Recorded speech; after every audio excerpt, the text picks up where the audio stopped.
নারী উদ্যোক্তা হতে হলে কি প্রয়োজন আর কি প্রয়োজন না সম্পূর্ণটা এই ভিডিওটা নিয়ে আজকে থাকবে। আসলে আমাদের নারী উদ্যোক্তা হতে হলে কি টাকার বেশি প্রয়োজন নাকি অন্য কিছু, তা নিয়ে আজকে আলোচনা করব। আর সেই সাথে দেখাবো এই ব্যাগের ড্রয়িংটা কিভাবে করি, তাই ভিডিওটি স্কিপ না করে সবাই দেখতে থাকুন।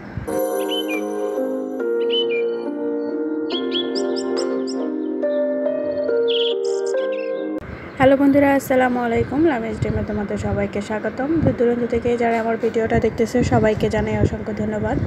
আশা করি তোমরা সবাই ভালো আছো। আলহামদুলিল্লাহ, আমরাও ভালো আছি।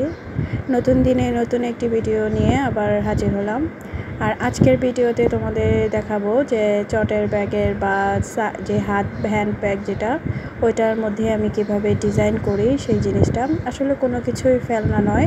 এই একটা ব্যাগ আমার বাসায় পড়েছিল, যেহেতু এটা এভাবে নিলে কিন্তু দেখতে সুন্দর লাগতো না, কিন্তু আমি যদি এটাতে হাতের কাজ করি একটা ইউনিক একটা ব্যাগের ডিজাইন হবে।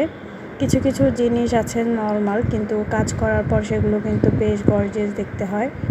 আর আজকে সেই একটা কাজ নিয়ে তোমাদের মাঝে চলে আসলাম। আর দেখতেই পাচ্ছ, এটা আমার একটা সূর্যমুখী একটা ফুলের ডিজাইন আঁকতেছি। ব্যাগটার মধ্যে আমি সম্পূর্ণটা ফুলের ডিজাইনই আঁকবো, যেহেতু পুরো ব্যাগটাতে ফুল করে বরট করে ফেলবো, তাই আঁকাটা তোমরা দেখতে থাকো।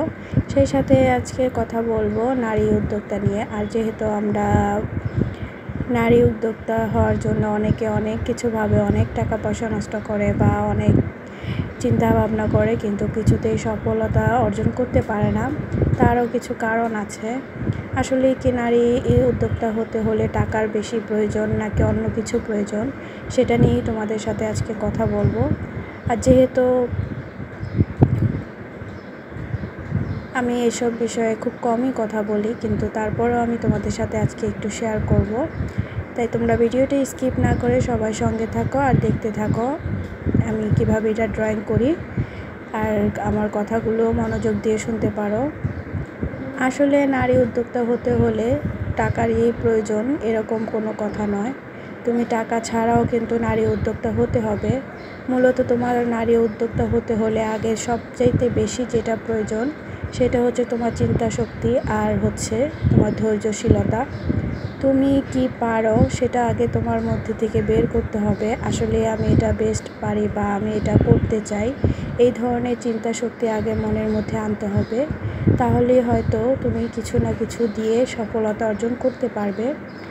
আর কোনো কাজের মাঝপথে যদি ছেড়ে দাও যে সব আমার এটা দিয়ে হচ্ছে না বা আমি এটা দিয়ে পারবো না, এই ধরনের চিন্তা করলে কখনোই নারী উদ্যোক্তা হতে পারবে না। হ্যাঁ, আমার শুরুতে হয়তো আমার কিছুই হবে না, কিন্তু ধৈর্য ধরে যদি সেই কাজটা নিয়ে তুমি এগিয়ে যাও, তাহলে এক সময় দেখবে সেটা সফলতা অবশ্যই আসবে। আর সফলতা আসার জন্য অবশ্যই তোমার সেই চিন্তা শক্তিটাও বাড়াতে হবে, যে আমি কাজটাকে কিভাবে আরও ভালো করব, আরও সুন্দর করব, বা আমি কোন কাজটা সবচেয়ে বেস্ট পারি, সেই সব বিষয়ে তোমাকে বেশি আরও সৃজনশীলতা অর্জন করতে হবে। আর এগুলো থাকলে কিন্তু তোমার টাকার বেশি প্রয়োজন হয় না।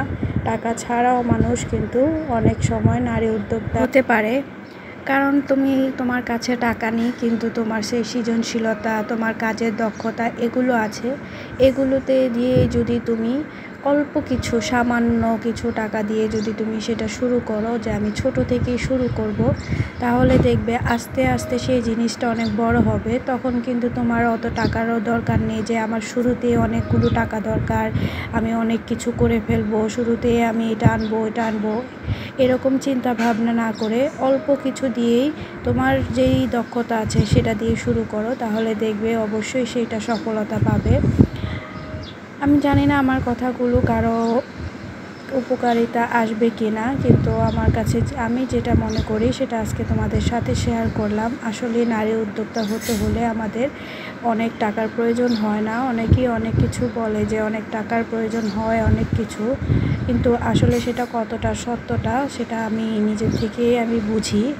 তাই আমি তোমাদের সাথে সেটা একটু শেয়ার করলাম, কারণ আমিও কিন্তু ছোটোখাটো হলেও একজন নারী উদ্যোক্তা। তাই আমি কিন্তু কোনো টাকা পয়সায় এখনও ওরকম ইনভেস্ট করিনি, কারণ আমি যেটুকু কাজ করি সেটা আমার সেই কাজের টাকা দিয়ে আমার আবার বাকিটুকু হয়ে যায়। তাই আমি বলতে চাই যে আমি আসলেই শুরুতে যে আমি অনেক টাকা ইনভেস্ট করেছি, অনেক কিছু করেছি ওরকম না। আমি যে কাজটা পারতাম সেই কাজটা নিয়ে আমি চেয়েছি এগিয়ে যেতে, তাই আমি সেই কাজগুলো নিয়ে এগিয়ে যাচ্ছি।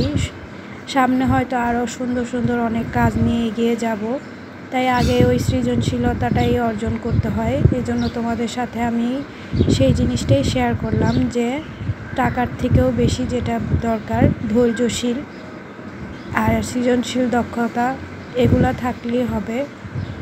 আর এই যে দেখো আমি ব্যাগটাতে আগেই বলেছি ফুল ডিজাইন করব, তাই আমি এখন এই যে ফুল ডিজাইনগুলো করে নিলাম। সম্পূর্ণ ব্যাগটাতে বড় শিলি হবে, যে কারণে আমি ফুলের ডিজাইনগুলোই করব। সেলাই করার পর এই ব্যাগগুলো দেখতে বেশ ভালো লাগে। আমি আড়ংয়ে দেখে এসেছি এই ব্যাগগুলো অনেক সুন্দর হাতের কাজের। আর এটার মধ্যে আমি আরও অনেক কারুকার্য করব, একটু পাতিপুতি ব্যবহার করব, যেহেতু এটা একটা হ্যান্ডব্যাগ। তাই আমি এটা সম্পূর্ণ কাজ করার পর অবশ্যই তোমাদের সাথে আবার শেয়ার করব। আর এটার উপরের ধরনটাও দিব, ওটা আমি কিভাবে দেই সেটাও তোমাদের সাথে শেয়ার করব ধাপে ধাপে। যেহেতু এই ব্যাগের কাজগুলো অনেকটা লং প্রসেসিং, তাই তোমাদের একটু ধাপে ধাপে দেখিয়ে দিব। আজকে যেহেতু একটু কিছু কথা বললাম, তাই ভাবলাম এই ব্যাগটাও ড্রয়িং করি আর তোমাদের সাথে এই আলোচনাগুলোও করি। ভিডিওটা কেমন হয়েছে অবশ্যই কমেন্ট করে জানিও, আর ব্যাগটা কেমন হয়েছে। আজকে এ পর্যন্তই। সবাই ভালো থেকো, সুস্থ থেকো। আল্লাহ হাফেজ।